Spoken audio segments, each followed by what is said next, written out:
Friends, Pastor Keith here. So glad that you could tune in to watch this video this week. It's hard to believe, but we are nearing the end of our study in the book of Acts. In just over a month's time, we will bring to an end our 10-month-long study. I hope you have found this study, as I have, to be motivating and encouraging and exciting to get out on gospel ministry in this city and in this world.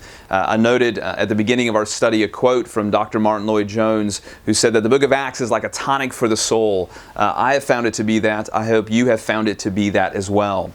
And yet, despite all of the really joyful and exciting things about the book of Acts, there are some challenging parts in the book of Acts as well. And one of the most challenging parts, at least for myself, is the reminder that with gospel ministry and with following Jesus, there is a degree of rejection and persecution and struggle that comes with following Christ. And we've seen that time and again, that the early church experienced that kind of rejection in the name of Jesus Christ, because of the name of Christ. And as we turn our attention to these remaining chapters in the book of Acts, we see that again. And we see particularly in the life of the Apostle Paul. And so as we prepare for church on Sunday, one of the things that we're really going to be focusing on both this Sunday and next Sunday is the rejection that the Apostle Paul experienced because he was following Jesus.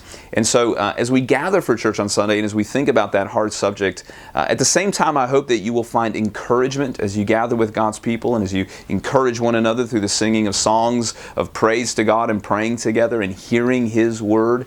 But it is a reminder for us that to follow Jesus in this world is indeed to take up our cross and to follow Him. And so a couple of ways that you can prepare yourself for church this coming Sunday. You can prepare your minds by reading through the passage that we're going to be looking at this coming Sunday. It's Acts 21. The following Sunday, it's Acts 22 and Acts 23. So you can prepare your minds by reading through the passage ahead of time. But let me also encourage you to prepare your hearts for this coming Sunday as well. And one of the ways that you can prepare your hearts is to think through a few questions.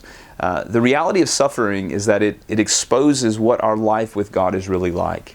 It forces us to think about how well are we really trusting God in our lives. And so a couple of questions for you to think and reflect on and pray over in your life. And one question is this: as you experience struggle and hardship, particularly for the name of Jesus Christ, is your trust in God exhibited in a prayerful dependence on Him?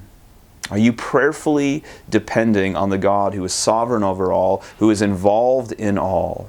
That's one question. A second question is this: are you actively cultivating a childlike dependence on Him? Are you actively cultivating a childlike dependence on Him? And then a third question is this: no matter how bleak things may seem, are you trusting that God is working out His purposes for you in your life? All right, so 3 questions to prepare your hearts to think over, to pray over, and I pray that your relationship with the Lord will grow as you do that.